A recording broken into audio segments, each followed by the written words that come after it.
시편 48편 1절에서 8절 말씀입니다.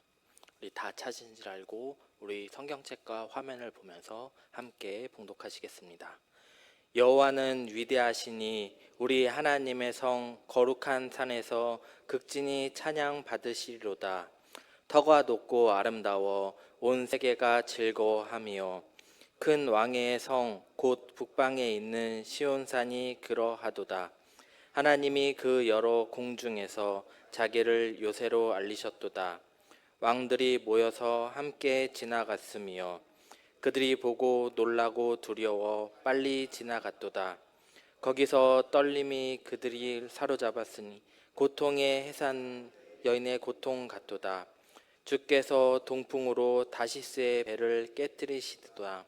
우리가 들은 대로 만군의 여호와의 성 우리 하나님의 성에서 보았나니 하나님이 이를 영원히 견고하게 하시리로다. 아멘. 오늘 우리 말씀의 제목은 우리가 들은 대로라는 말씀의 제목입니다. 우리가 들은 대로 본 대로라는 말씀의 제목입니다. 펠로폰네스의 전쟁사를 기록한 티투 디 데스는 다음과 같이 말했습니다. 인간 사이는 미래가 과거를 그대로 반영하지 않지만 닮은 측면이 있다. 만약 인간의 본성에 따라 언젠가는 비슷한 형태로 반복될 미래를 예측하고 대비하려는 사람이 있다면 내가 쓴 이 역사 기술이 유용할 것이다 라고 그는 그 전쟁사의 첫 머리에 적어놨습니다. 그가 그렇게 적어놓은 이유는 무엇일까요?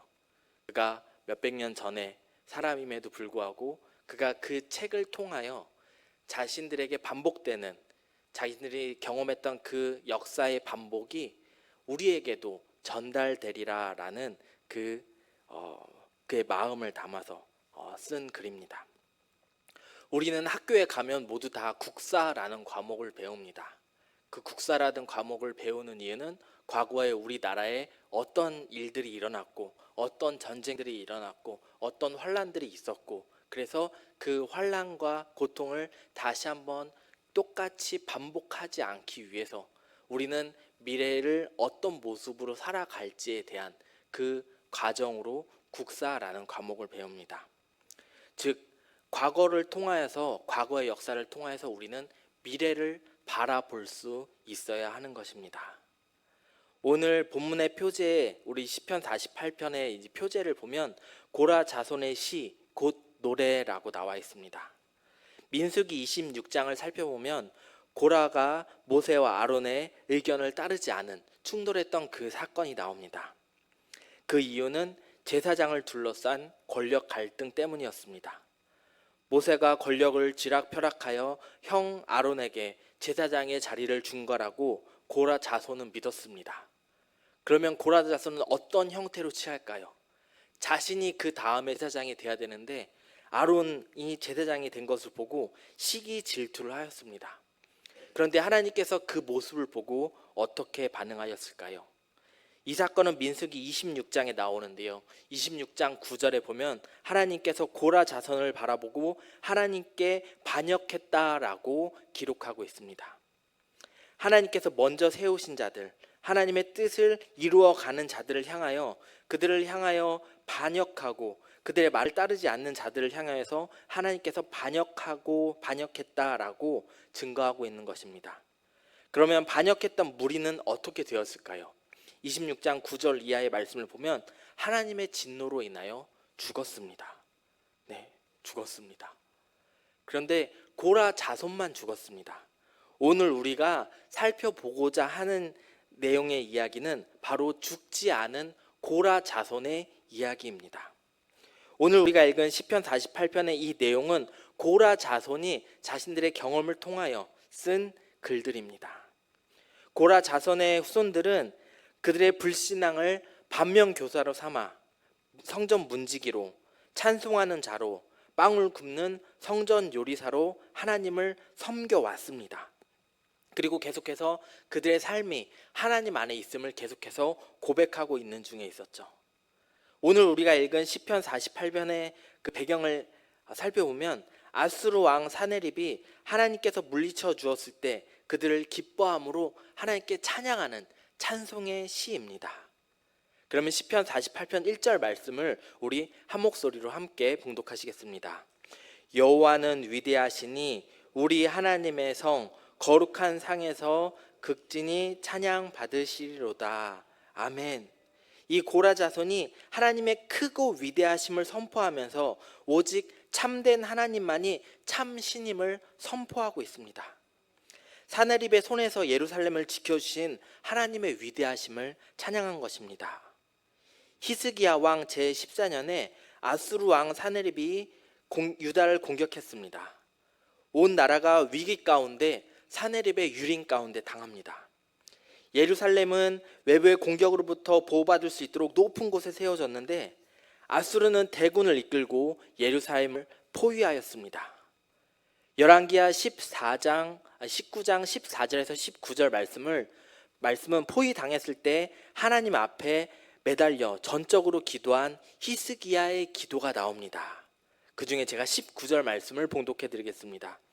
우리 하나님 여호와여, 원하건대 이제 우리를 그의 손에서 구원하옵소서.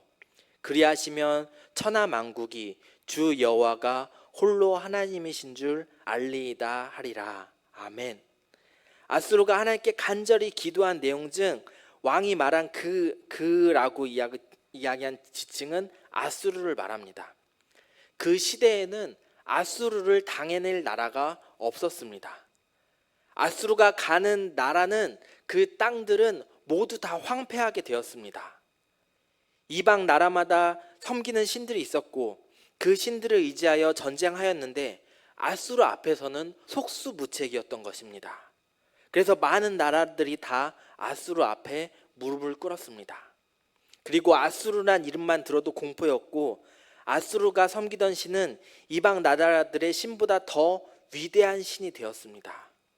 그 아수르가 유다에 와서 하나님의 이름을 모욕하고 비방하였던 것입니다. 아수르를 포함해 이방 나라들이 섬기던 신들은 어느 신이었을까요? 이 시대 당시에 전쟁을 살펴보면 많은 경우 신과 신들의 전쟁이라고 이야기를 합니다.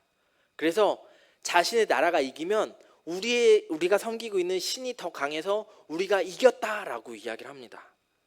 그런데 그들이 섬기는 신들을 살펴보면 사람이 조각하여 만든 것입니다. 눈과 코와 입과 귀의 모양은 있으나 그 신들은 아무것도 할 수 없는 거짓 우상이었습니다.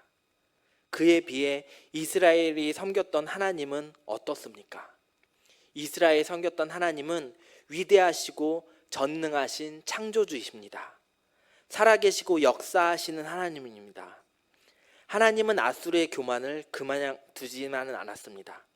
하나님은 결국 아수르의 나라를 히스기야의 왕의 기도처럼 천하 왕국 오직 주님만이 홀로 주 되심을 친히 알게 하였습니다. 어떻게 알게 하셨을까요? 열왕기하 19장 35절 말씀에 보면 이렇습니다. 이 밤에 여호와의 사자가 나와서 아수르 진영에서 군사 18만 5천 명을 친지라. 아침에 일찍이 일어나 보니 다 송장이 되었더라. 모두가 잠이 든 깊은 밤에 하나님의 사자가 움직였습니다. 네, 여러분 혹시 이 내용이 출애굽할 때 마지막 이스라엘이 겪었던 6월절 경에 겪었던 그 사건과 비슷하지 않습니까?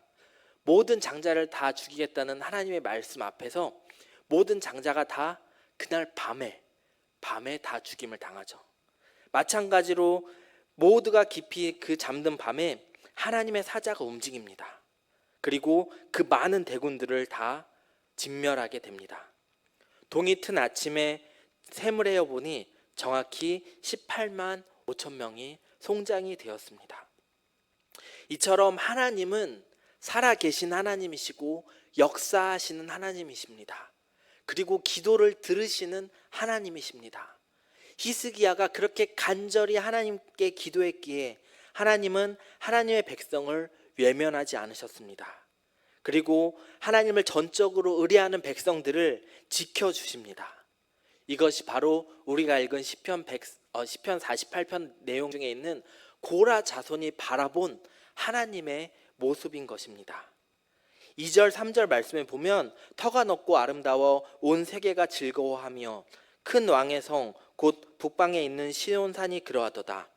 하나님이 그 여러 궁중에서 자기를 요새로 알리셨도다 라고 고백하고 있습니다. 이 시편 48편을 기록한 기자는 예루살렘 성을 가리켜 터가 높고 아름답다라고 표현하고 있습니다. 예루살렘 성은 우리가 다 아시다시피, 그리고 다녀와 보신 분들은 아시다시피 터가 높은 곳에 있습니다. 그리고 많은 대적들로부터 쉽사리 공격당하지 않는 그곳에 있습니다. 그러나 터가 높은 곳에 있다 하더라도 사내립 대군이 터가 높아서 그것을 공격하지 않았을까요? 터가 높은 곳에 있다 하여서 사내립 많은 나라들이 예루살렘을 과연 가서 전쟁에서 지고 돌아왔을까요? 그러지 않았습니다. 이스라엘의 역사를 살펴보면은 많은 나라들이 이스라엘을 치려하였지만 그 나라들 중에 예루살렘을 공격한 나라들이 분명히 있습니다. 그런데 오늘 말씀에 보면 하나님께서 그들을 이기게 하셨고 하나님께서 예루살렘을 지켜주셨기 때문에, 하나님께서 안전한 요새가 되었기 때문에 하나님께서 그들을 죽음 가운데서 이끌어 주심을 우리는 말씀을 통해서 바라봅니다. 하나님께서 안전한 요새가 되시고 피난처가 되심을 이스라엘 민족은 이 사건을 통해서 깨달아 알았던 것입니다. 하나님께서 우리와 함께 하실 때 우리의 가정은 안전한 요새가 될 것입니다. 하나님께서 우리와 함께 하실 때 우리의 가정은 샬롬의 복이 충만할 것입니다. 이것이 바로 우리가 오늘 본문 말씀에 보고 있는 고라 자손이 본 두 번째입니다. 하나님과 함께하면 안전합니다. 또한 4절부터 7절 말씀을 쭉 살펴보면 이런 내용들이 보입니다. 왕들이 모여서 함께 지나갔다라고 고백하고 있습니다. 여기서 말하는 왕들은 누구일까요? 하나님이 아니라 이스라엘을 공격했던 적대적인 이방 민족들의 왕을 뜻합니다. 왕들이 보고 들은 것은 무엇일까요? 이스라엘 가운데 하나님이 함께 하시니 절대 이길 수 없다라는 것을 그들은 보았던 것입니다. 그렇게 강력하고 그렇게 광대한 아수르가 그들을 절대 치지 못하고 그 많은 사람들이 죽어나갔던 것을 많은 왕들이 이 사건을 통해서 보았던 것입니다. 그리고 많은 왕들이 이제 그들의 입으로 고백합니다. 아, 살아계신 하나님이 계시구나. 위대한 하나님이 계시구나. 하나님만이 유일한 참 신이시구나 라고 고백하는 것입니다. 오늘 우리가 이제 결론으로 읽은 8절 말씀을 우리 화면과 성경책을 통해서 함께 봉독하시겠습니다. 우리가 들은 대로 만군의 여호와의 성, 우리 하나님의 성에서 보았나니 하나님이 이를 영원히 견고하게 하시리로다. 아멘. 네, 우리가 들은 대로 만군의 여호와의 성, 우리 하나님의 성에서 보았나니라고 고백하고 있습니다. 이 본 사람들이 누구일까요? 고라 자손이겠죠. 고라 자손들이 자신의 앞에 있었던 그 전쟁과 또한 자신들의 삶에 있었던 그 하나님의 역사를 고백하고 있는 것입니다. 유대인들이 믿음을 후대에 전수하는 방법이 있습니다. 그것이 뭐냐면 자신이 보고 경험한 것을, 들은 것을 그의 자녀들에게 이야기해 주는 것입니다. 이들이 어떻게 하나님에 대해서 이야기를 할까요? 하나님께서 영원히 우리 자신을, 우리의 마을을, 이 예루살렘을 견고하게 하셨음을 선포하지 않을까요? 고라 자손들은 자신의 조상의 죄로 인하여 그들은 죽임을 당했지만 남아있던 자들, 고라 자손의 후손들은 하나님께서 행하심을 바라보았습니다. 그리고 그 하나님이 우리를 안전하게 하심을 보았습니다. 만군의 하나님이 그들이 지낼 하나님의 성을 견고하게 하였던 것을 본 것입니다. 오늘 본문에 등장하는 하나님께서는 임재하고 계신 곳 가운데, 예루살렘 성 가운데 예수 그리스도를 믿고 따르는 우리들 한 사람 한 사람 가운데 우리를 견고하게 하시고 안전하게 하실 걸 믿습니다. 왜냐하면 하나님이 우리와 동행하고 있기 때문입니다. 옛적의 그 크고 놀라우신 능력과 아름다우신 영광으로 말미암아 예루살렘에 함께 하신 하나님이 오늘도 우리 가운데 그곳에서 행했던 복과 은혜를 우리 가운데 주실 줄 믿습니다. 이제 우리 성도 여러분, 우리 안에 계신 성령 하나님께서 우리 가운데 은혜와 복을 주실 줄 믿으며 이 세상 가운데 온전히 능력 있게 당당히 설 수 있길 바랍니다. 우리 안에 계신 그 하나님으로 말미암아 우리를 위협하는 그 사단의 위험으로부터 우리는 승리할 수 있을 것이며, 우리 앞에 있는 그 어려움과 고통으로부터 넉넉히 이길 힘을 하나님께서 주심을 믿습니다. 그 하나님이 우리의 하나님이고 나의 하나님임을 믿습니다. 그러니 이제부터는 우리 하나님을 기쁘게 주의 이름을 높이 찬양할 수 있길 바랍니다.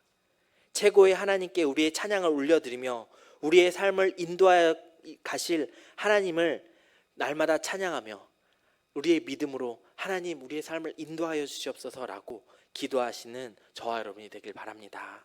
그렇게 하실 때 하나님께서 우리를 쉴 만한 물가, 안전한 곳으로 인도하실 줄 믿습니다.